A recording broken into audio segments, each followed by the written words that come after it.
Hola hermanos, Dios les bendiga. Espero que todos se encuentren con bien. Los extrañamos mucho. Siempre estamos orando por ustedes. Siempre están en nuestros corazones y en nuestros pensamientos. Espero que estén creciendo en su fe. Siempre leyendo la palabra, orando cada día. No dejen su tiempo devocional con Dios. Este es muy importante para mantenerse firme y no alejarse de Dios. A pesar de que no estamos ahí, ustedes tienen que perseverar, acercarse al Señor y ser fieles en asistir en los cultos. No quiero regresar y encontrar este grupo fallando, ¿verdad? En las cosas del Señor. Entonces, adelante, adelante, hermanos. Siempre mantenga la mirada puesta en el Señor. Pues eh, ya vamos a empezar la lección. Hay mucho material para cubrir en este estudio. Entonces, empecemos para no tomar mucho de su tiempo. Vamos a orar. Señor, gracias por este nuevo día. Gracias por los hermanos y su deseo de servirte y crecer en sus vidas espirituales. Ayúdales a poder terminar este discipulado y que tomen la decisión de ser líderes en la iglesia. Señor, ayúdales a ser ejemplos de tu amor y de tu santidad en toda área de sus vidas. Bendíganos hoy con este estudio bíblico de los sacramentos. Ayúdanos a entender la lección y aplicarla a nuestras vidas. Ayúdanos, Señor, y te damos toda la honra y la gloria en tu nombre pido. Amén y amén. El título de esta lección es Recordando a Cristo. Y hay dos maneras muy importantes de recordar el sacrificio de Él y anunciar también públicamente nuestra fe en lo que Cristo hizo en la cruz y resucitando de la tumba. Durante la Segunda Guerra Mundial, el capitán Eddie y sus compañeros estaban volando un avión sobre el Pacífico cuando se quedaron sin combustible.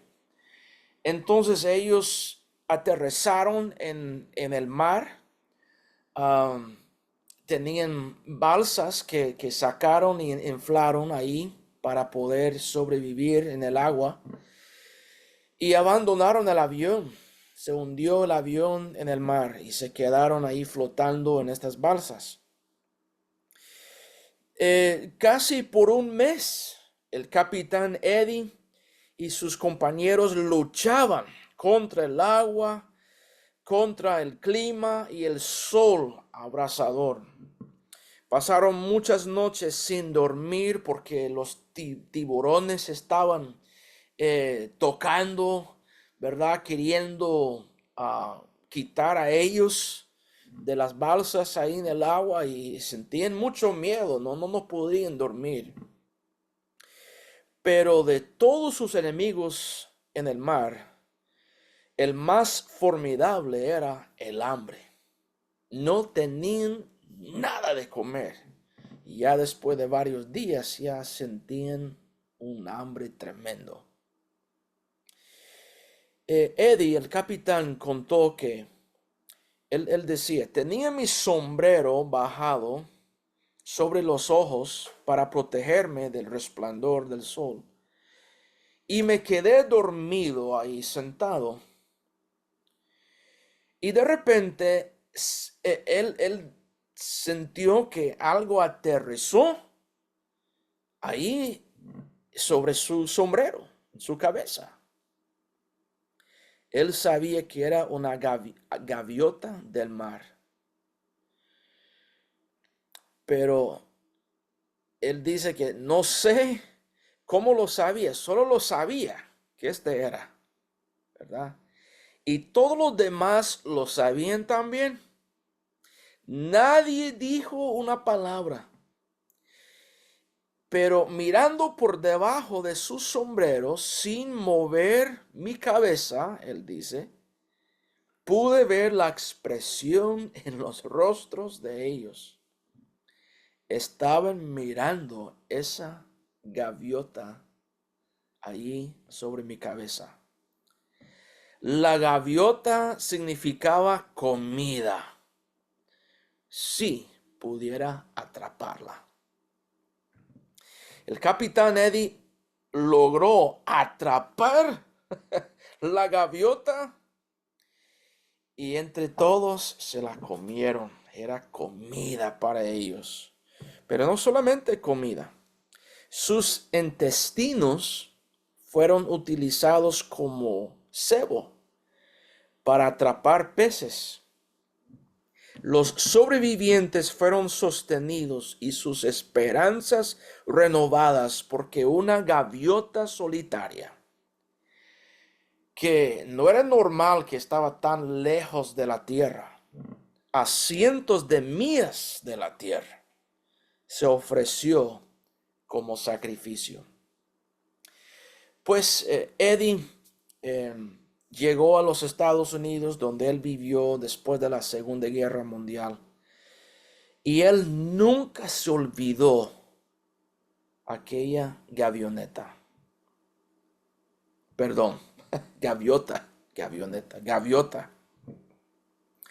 Años después, él tenía una tradición muy bonita.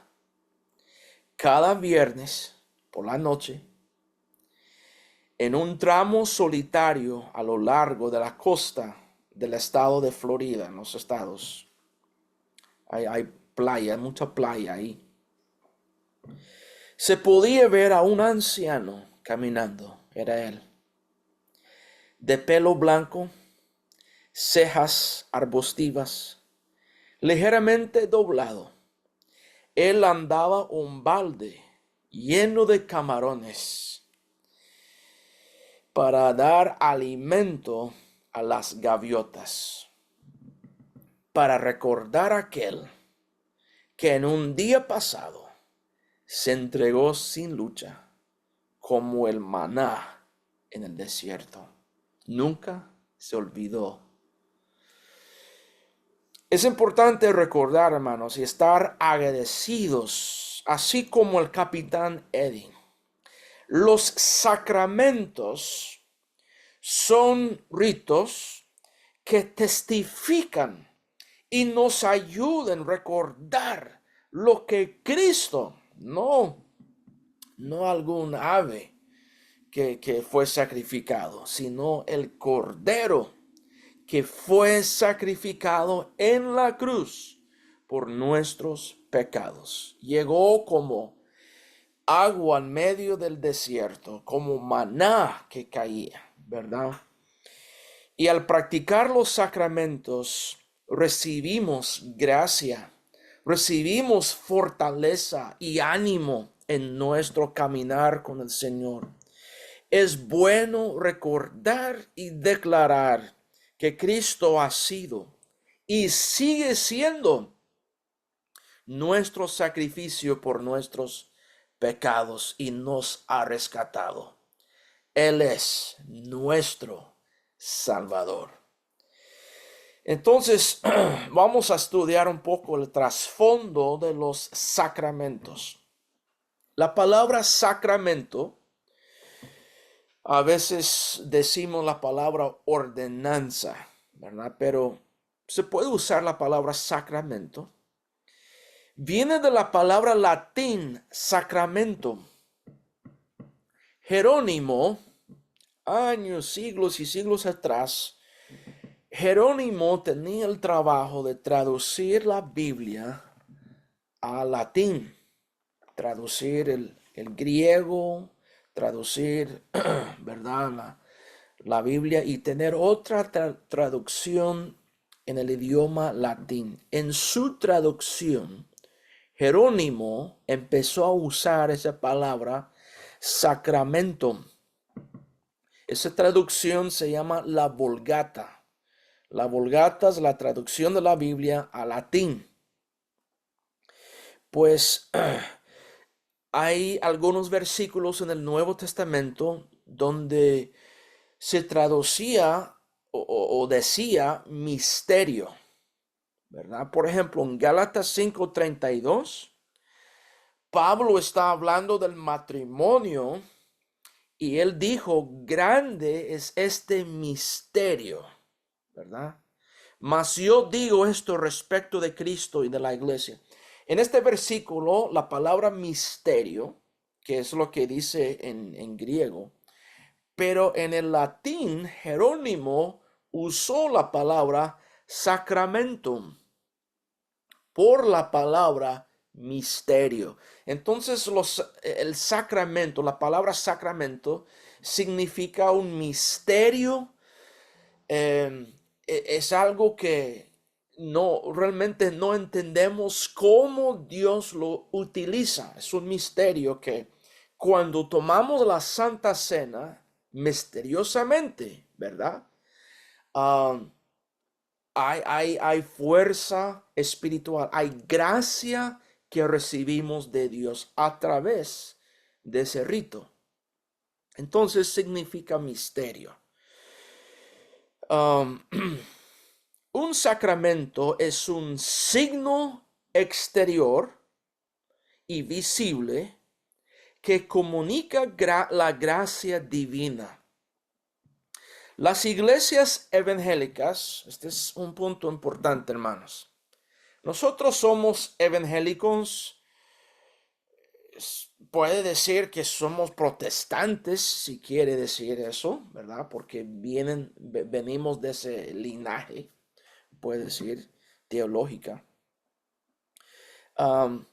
Celebremos solo dos sacramentos, el bautismo en agua y la Santa Cena. La Iglesia Católica celebra y practica 7 sacramentos, que son bautismo, confirmación, penitencia, Eucaristía o Santa Cena, sagradas órdenes, matrimonio y extremaunción. Este es cuando alguien está muriendo y llama el sacerdote para orar por él. Este es extremaunción. Los protestantes solo celebran 2 sacramentos porque Cristo solo ordenó 2 ritos, ¿verdad? Los católicos dicen que los otros 5 Cristo los ordenó indirectamente, ¿verdad? Pero Cristo nunca ordenó, por ejemplo, el matrimonio para todos. La Biblia dice que no todos deben casarse. No todos tienen el don de matrimonio. Por ejemplo, no encontramos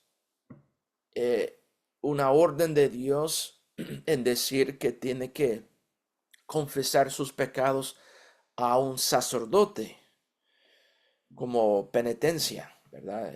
La Biblia no ordena, Cristo no ordenó confesión a un sacerdote. Entonces los otros 5 sacramentos que ellos practican fueron rechazados por los protestantes porque ellos decían los sacramentos son ritos que Cristo ordenó explícitamente, ¿verdad? Ordenó que guardáramos estos ritos. Entonces solo encontramos 2, el bautismo en agua y la celebración de la Santa Cena. Entonces por eso no guardamos 7, solo 2. Entonces vamos a empezar, hermanos, estudiando el bautismo en agua, el primer sacramento que queremos ver en esta lección. Cristo sí ordenó el bautismo por todos que creen en él. Pero lo que él ordenó para sus seguidores, Cristo mismo lo cumplió. era tan importante que Cristo lo practicó también. Normalmente para un seguidor de Cristo, el bautismo significa arrepentimiento de sus pecados, ¿verdad? Y fe en el Señor. Entonces, ¿por qué Cristo fue bautizado si él nunca cometió pecado? Porque es cierto, hermano, la palabra está muy clara que Cristo nunca cometió pecado, nunca fue manchado por una mala palabra o actitud o pensamiento o acción eh, incorrecta. Jamás en su vida. Él era perfecto en todo sentido, ¿verdad? En su vida espiritual. Nunca desobedeció algún mandamiento o cometió algún pecado. Entonces, ¿por qué fue bautizado Cristo? Dice, hermanos, que Él lo hizo para cumplir, ¿verdad? Toda justicia. Miremos eso en Mateo 3:15, Mateo capítulo 3, donde él fue bautizado con Juan el Bautista, ¿verdad? Cristo llegó ahí al río de Jordán. Y miren lo que dice en verso 15, Mateo 3:15. Juan el Bautista está ahí con Cristo y él dijo, yo no soy digno de bautizar a ti, más bien yo necesito ser bautizado. Pero Cristo dijo, Jesús le respondió, deja ahora, porque así conviene que cumplamos toda justicia.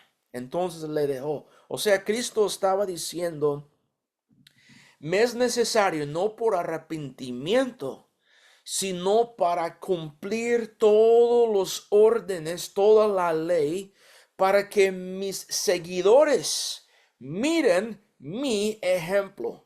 Es necesario.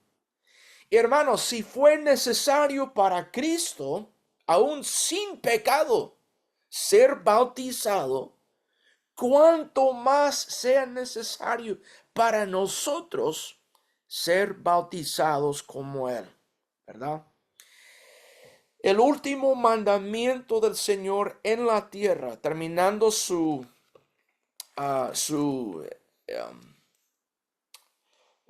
me fue la palabra, su ministerio terrenal, ¿verdad?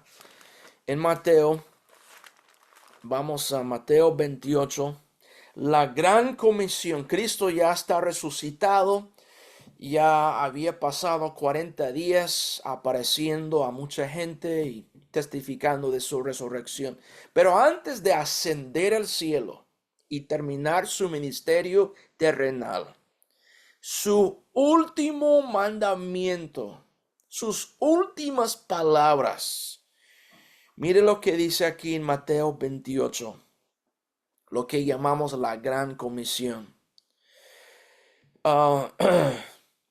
Verso 18. Y Jesús se acercó y les habló diciendo, toda potestad me es dada en el cielo y en la tierra. Por tanto, id y haced discípulos a todas las naciones, bautizándolos en el nombre del Padre, del Hijo y del Espíritu Santo, enseñándoles que guarden todas las cosas que os he mandado. Y he aquí, yo estoy con vosotros todos los días hasta el fin del mundo. Amén. Entonces ahí incluye las instrucciones de bautizar a todas, de todas las naciones, que sean bautizados en el nombre del Padre, del Hijo y del Espíritu Santo. Entonces seguimos cumpliendo ese mandamiento. Cristo lo ordenó para todos sus seguidores, todos sus discípulos. Los apóstoles predicaron. Ellos recibieron esa ordenanza. Y bueno, en el libro de Hechos cuenta la historia de lo que sucedió después del ministerio de Cristo, cuando fundaron las primeras iglesias, se convirtieron los primeros cristianos, ¿qué pasaba? ¿Cómo iniciaron? Bueno, Hechos es un libro que cuenta la historia. Y ahí encontramos Pedro, Pablo y otros apóstoles enseñando la necesidad de ser bautizados. Um, en Hechos 2, por ejemplo, vamos rápidamente a Hechos 2, capítulo 2, verso 38. Pedro está predicando en el día de Pentecostés y él dijo, porque para vosotros es la promesa y para vuestros hijos y para todos los que están lejos, para cuantos el Señor nuestro Dios llamaré. Permíteme, hermanos. Verso 38, leí 39. Verso 38 dijo, Pedro les dijo, arrepentíos y bautícese cada uno de vosotros en el nombre de Jesucristo para perdón de los pecados y recibiréis el don del Espíritu Santo. Ahí está Pedro, el día de Pentecostés, diciendo, bautícense, hermanos. Si confían en Cristo como su Salvador, si se arrepienten de sus pecados, entonces, acompañando la salvación, es el rito de ser bautizado en agua. Y tenemos otros ejemplos ahí en Hechos de la práctica de los apóstoles en bautizar a los nuevos creyentes. El bautismo es un símbolo de la unión del creyente con Cristo, ¿verdad? Es nacer de nuevo. El acto de sumersión en el agua no es que lo que lava el corazón del pecado. Esto es muy importante. Muchos hermanos se han equivocado con la idea de que me arrepiento de mis pecados, pero recibo salvación cuando entro en el agua. Ahí es cuando estoy lavado. No, hermanos. En el altar, en su carro, en su cuarto, no importa, en el momento donde usted estaba, cuando usted se arrepintió de sus pecados, en ese momento, cuando su fe agarró la promesa de salvación y pidió perdón, en ese momento, Cristo le limpió, le purificó, le perdonó. Nunca es el agua, nunca. El agua solo simboliza el lavamiento que Cristo hace. Porque si fuese el agua sería el Salvador, ¿verdad? Sería el medio de salvación. Cada vez que se baña, fuese limpiado de sus pecados y no es el agua que lava. Y hay evidencia de eso en la Biblia, en 1 de Pedro 3, 21. 1 de Pedro 3, 21. Pedro dice, el bautismo que corresponde a esto ahora nos salva, no quitando las inmundicias, o sea, la suciedad de la carne, el exterior, cuando lava su cuerpo. No es eso, sino como la aspiración de una buena conciencia hacia Dios por la resurrección de Jesucristo. Es Cristo que lava, es Cristo que perdona, no es el agua. Entonces no importa, hermanos, si usted bautizado en un río donde el agua está corriendo, o si esté bautizado en una piscina donde el agua no sale, ¿verdad? No importa, porque algunos dicen, tengo que bautizarme en un río para que se vayan mis pecados. No, hermano, no hay ningún pecado que se va en el agua. ¿Ok? Esos ya se fueron cuando Cristo le perdonó y lo lavó con su sangre, ¿verdad? No es el agua. Muy bien. Es fe.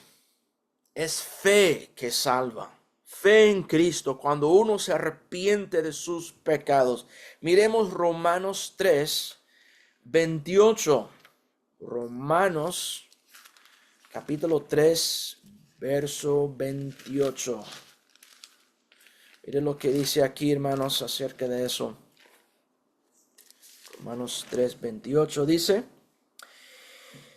concluimos pues que el hombre es justificado por fe, sin las obras de la ley. No es nada que pueda hacer.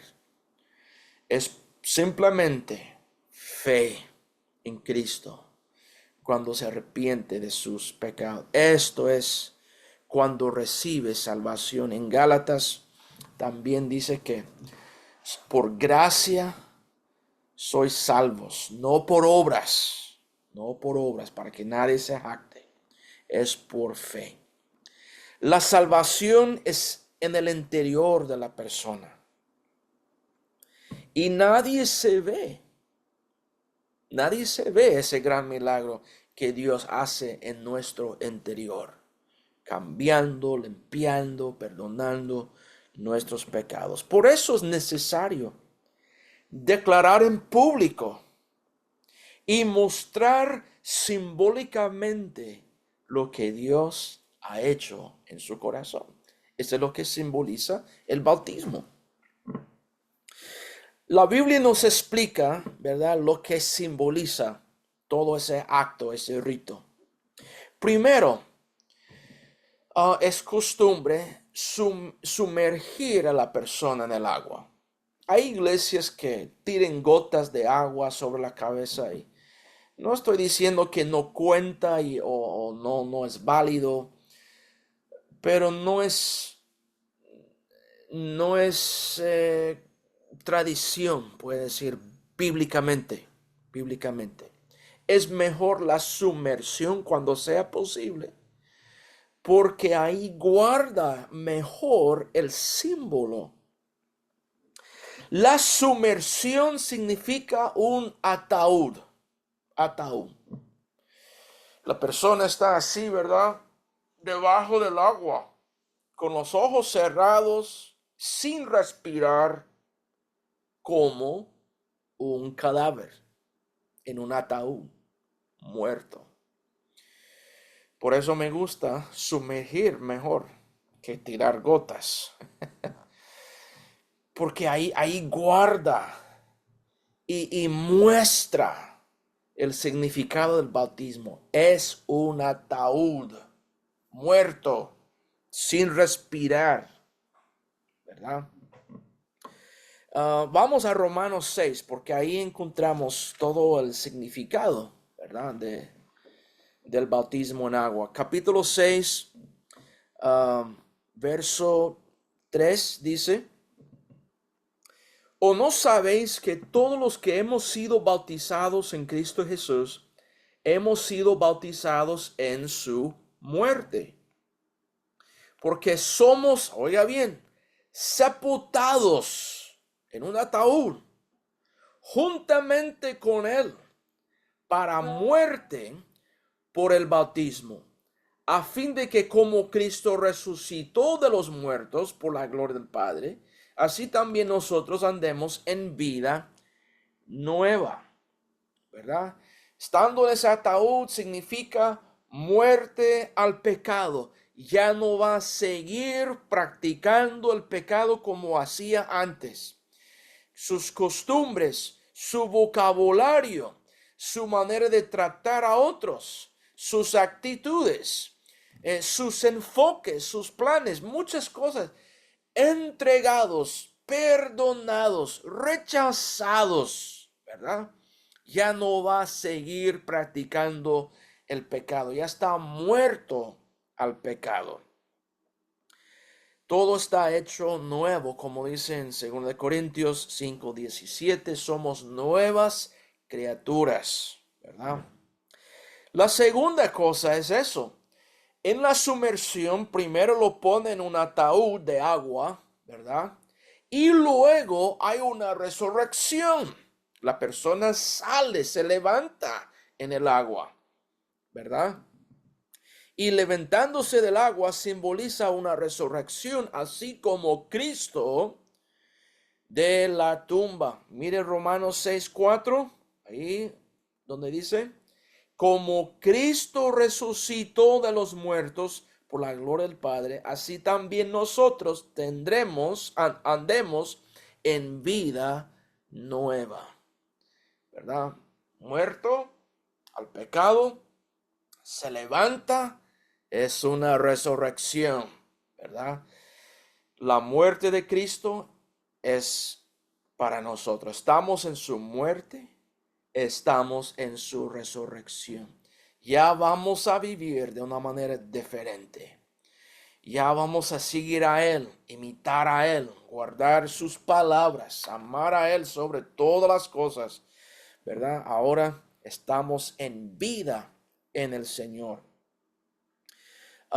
Miremos rápidamente Colosenses capítulo 3. Colosenses capítulo 3, hablando de esa vida nueva en el Señor. Colosenses capítulo 3, 8 al 10. 8 al 10 dice: pero ahora dejad también vosotros todas estas cosas. Esto es lo que ponen en el ataúd. Ira, enojo, malicia, blasfemia, palabras deshonestas de vuestra boca, o sea, mentiras. No mintáis los unos a los otros, habiéndoos despojado del viejo hombre con sus hechos y revestido, esa es la resurrección, revestido del nuevo, el cual conforme a la imagen del que lo creó, se va renovando hasta el conocimiento pleno.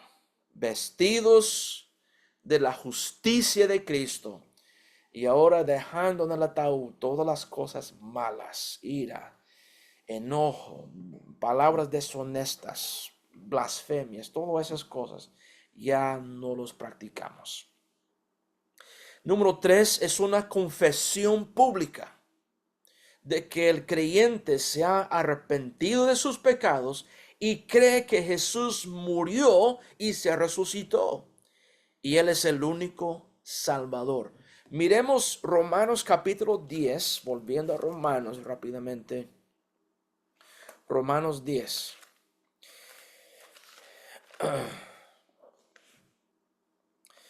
Verso 9. Que si confesares con tu boca que Jesús es el Señor y creyeres en tu corazón que Dios le levantó de los muertos, serás salvo. Porque con el corazón se cree para justicia, pero con la boca se confiesa para salvación. Mire verso 10, hermanos. Se cree para justicia, es con fe en su corazón cuando recibe perdón. Pero hermanos, es necesario confesar, declarar esa fe. La ceremonia del bautismo es un momento para declarar públicamente su fe. Vienen otros hermanos de la iglesia, quizás familia, muchos miembros de su familia van a estar presentes, ¿verdad? En ese momento.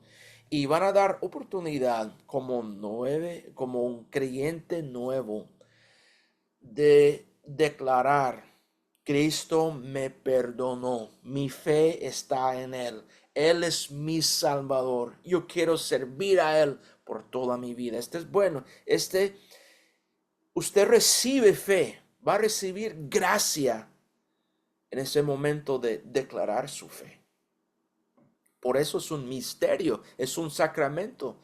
Misteriosamente uno recibe gracia al declarar su fe en público. Es muy, muy importante. También el bautismo simboliza entrada a la familia de fe. Es como su partido de nacimiento, ¿verdad? Espiritualmente. Usted ya es miembro, usted ya pertenece, usted ya oficialmente está recibido en esa familia de fe, ¿verdad? Es bienvenido, bienvenido. Usted es mi hermano, mi hermana, ¿verdad? Somos de la misma familia de Cristo Jesús. Primera de Corintios habla de esa unidad, de ser miembro de la familia. Primera de Corintios capítulo 12, verso 13. Porque por un solo espíritu fuimos todos bautizados en un cuerpo. Ese es el cuerpo de Cristo. Sean judíos o griegos, sean esclavos o libres. Y a todos se nos dio a beber de un mismo espíritu. Además, el cuerpo no es un solo miembro, sino muchos miembros en ese cuerpo. El bautismo simboliza esa entrada, ese nacimiento en la familia de fe. Entonces, viendo todo el significado del bautismo, significa vida nueva, ¿verdad? Una decisión. Ahí está fe. Fe es un elemento muy resaltado en eso. Una resurrección de vida nueva, vida vieja, vida nueva. Entonces, viendo todo el significado de todo eso, creemos que no es apropiado bautizar a niños. Niños chiquitos que todavía ni reconocen sus pecados, ni pueden hablar para confesar su fe. No tiene una historia de una vida pecaminosa para dejar y una resurrección a vida nueva. Entonces, realmente un niño chiquito no puede cumplir el significado del bautismo. Por eso no practicamos el bautismo de niños, ¿verdad? Como hacen las iglesias católicas y otras iglesias. Porque ellos realmente no pueden mostrar el cambio de vida nueva en sus vidas. Es mejor entonces esperar hasta que tengan la capacidad de creer, reconocer sus pecados, arrepentirse, ¿verdad? Y declarar su fe. Si no pueden hacer eso, mejor esperar hasta que puedan. Entonces, este es el significado del bautismo en agua. Vamos a ver el segundo sacramento, la Santa Cena. La noche que Cristo fue entregado, Él cenó con sus discípulos y les explicó que el pan que ellos compartían ahí simbolizaba su cuerpo que Él iba a dar en sacrificio en la cruz. Y el vino simbolizaba su sangre que Él iba a derramar en la cruz. Vamos a leer eso en Lucas 22. Lucas capítulo 22, 14. Lucas 22, 14 dice, y voy a leer hasta verso 20. Cuando era la hora, se sentó a la mesa y con él los apóstoles, y les dijo: cuánto he deseado comer con vosotros esta Pascua antes que padezca. Porque os digo que no la comeré más hasta que se cumpla en el reino de Dios. Y habiendo tomado la copa, dio gracias y dijo: tomad esto. Ahí está la ordenanza, ¿verdad? Tomad esto y repartidlo entre vosotros, porque os digo que no beberé más del fruto de la vid hasta que el reino de Dios venga. Y tomó el pan y dio gracias y lo partió y les dio diciendo: esto es mi cuerpo que por vosotros es dado. Oiga, haced esto en memoria de mí.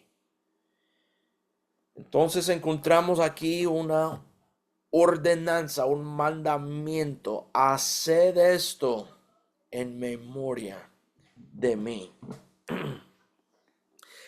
Los apóstoles entendieron que Jesús quiso que todos los seguidores hicieran eso en memoria de él. No solamente ellos en ese momento, sino para todos sus seguidores, todos sus discípulos.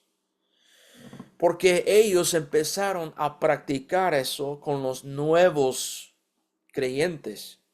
En Hechos capítulo 20, por ejemplo, vamos a ver eso, que ya después del ministerio de Cristo, él ya está en el cielo, ellos practicaron de celebrar la Santa Cena con los cristianos. Hechos 20, verso 7, el primer día de la semana, empezaron a guardar el domingo, este es el primer día, ¿verdad? Ya no los sábados como antes, como los judíos todavía guarden. Pero ya el domingo, el primer de la semana, reunidos los discípulos, ¿para qué? Para partir el pan. Este se refiere a la Santa Cena. Pablo les enseñaba habiendo de salir al día siguiente y alargó el discurso hasta la medianoche. Entonces, hay ejemplos ahí que los discípulos entendían esa ordenanza que fue para todos los discípulos, todos los creyentes, todos los cristianos. Pablo explicó la forma correcta de celebrar la Santa Cena, porque en la iglesia de Corinto no lo estaban haciendo correctamente. Habían muchos problemas, confusión ahí.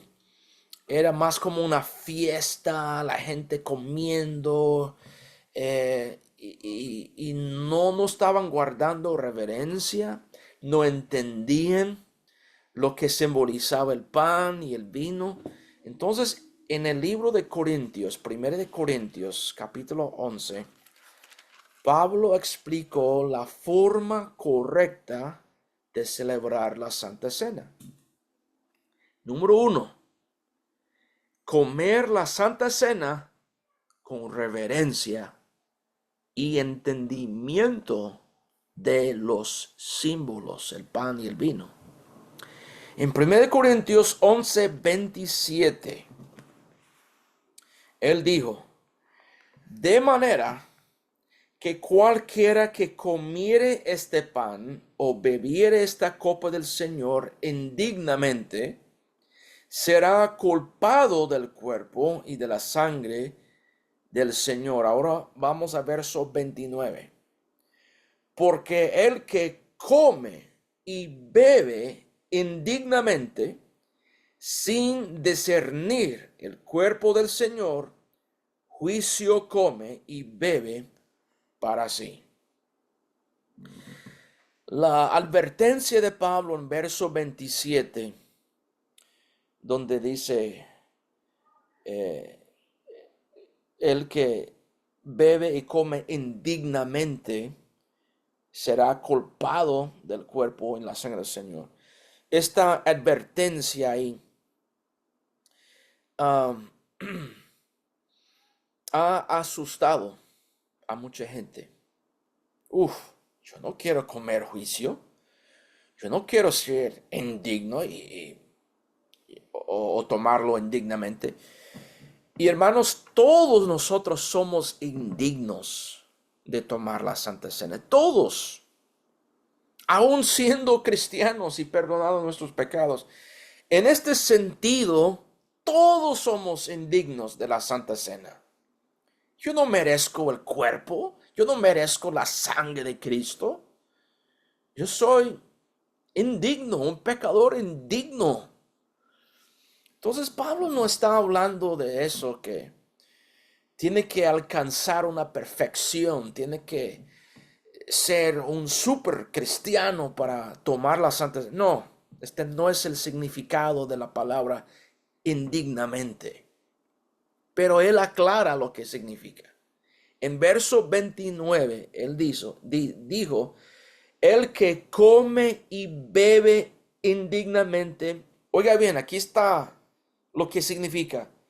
Sin discernir el cuerpo del Señor, juicio come y bebe para sí.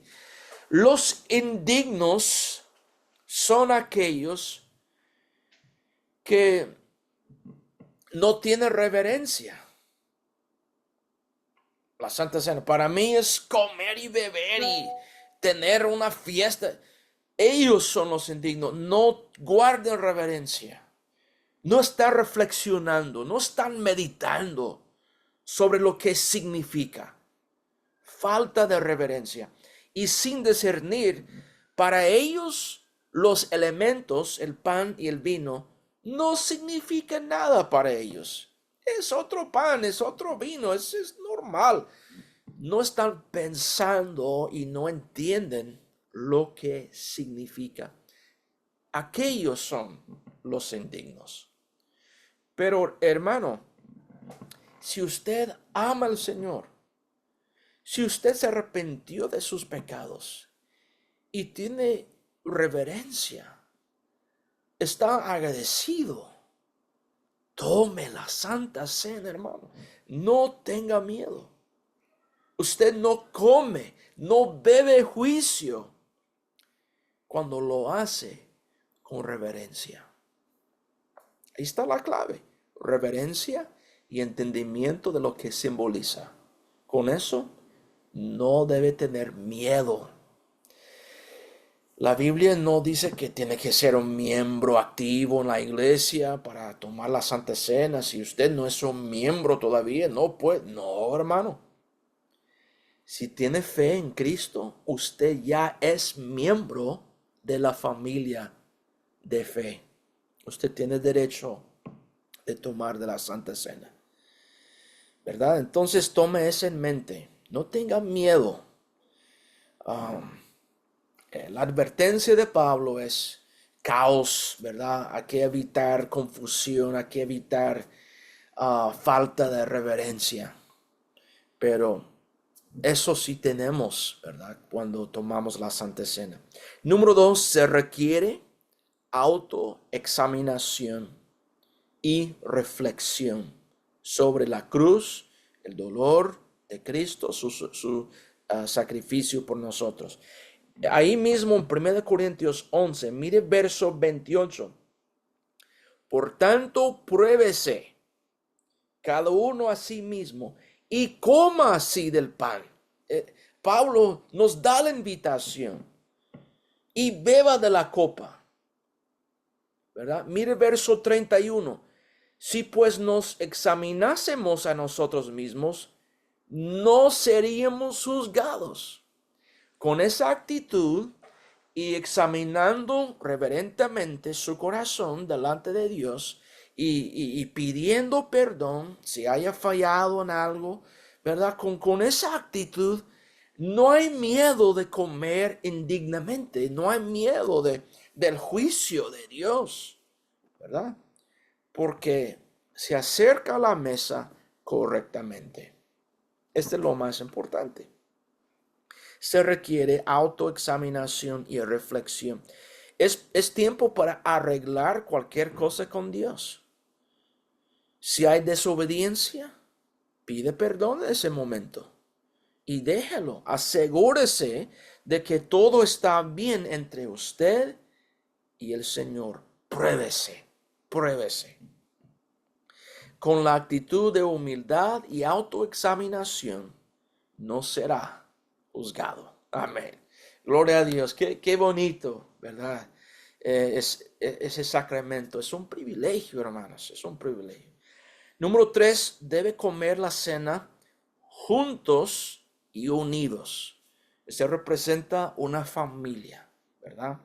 En verso 33, ahí en Corintios dice, así que hermanos míos, cuando os reunís a comer, esperaos unos a otros. Hágalo juntos, unidos, ¿verdad? Acuérdese, usted es un miembro de una familia. No está solo y Cristo está entre todos. Gloria al Señor. Número 4, aquí entender que al tomar la Santa Cena, usted está anunciando y declarando que Cristo murió por sus pecados y se resucitó de la tumba. Al tomar la cena, usted está testificando que está poniendo su fe en el Señor y que recibe su cuerpo y su sangre por sus pecados. Es una declaración de fe y salvación.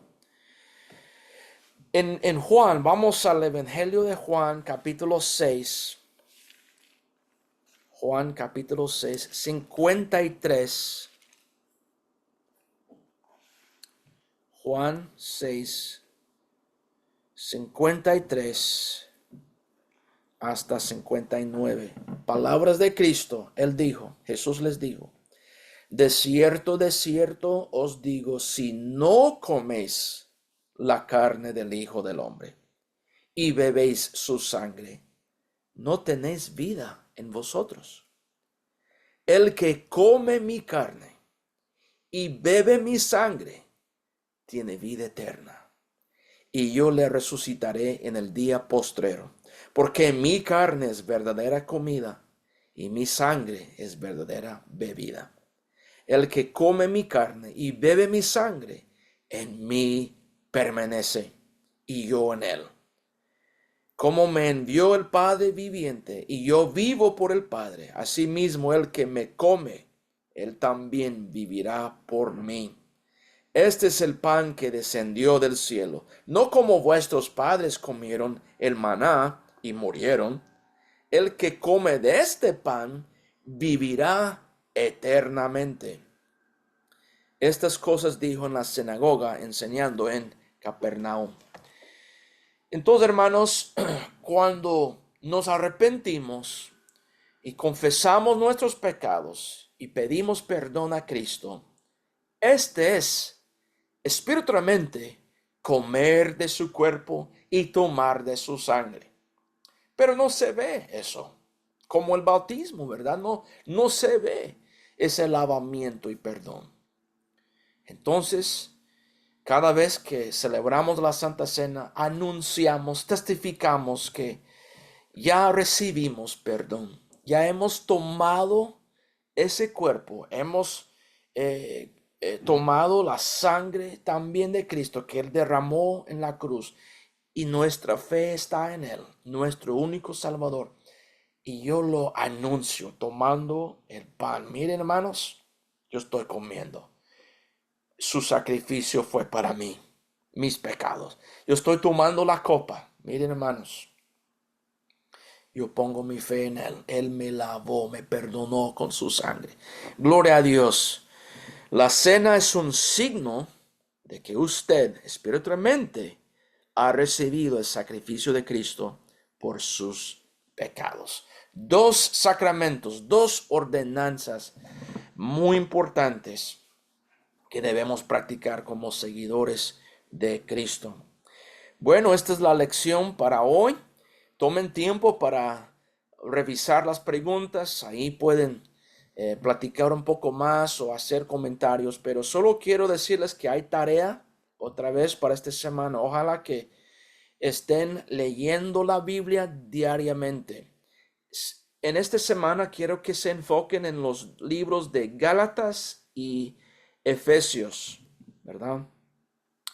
Y leyéndolo a la luz de esta lección. Ponga atención especial a todo lo que Pablo enseñó sobre la nueva vida en Cristo en estos dos libros muy bonitos.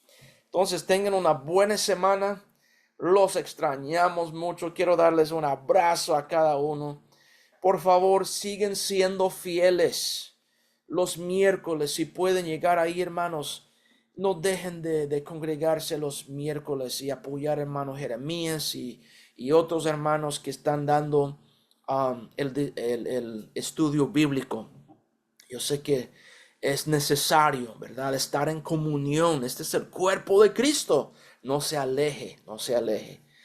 Entonces, adelante, hermanos. Que Dios les bendiga. Tengan una buena semana. Bendiciones, hermanos.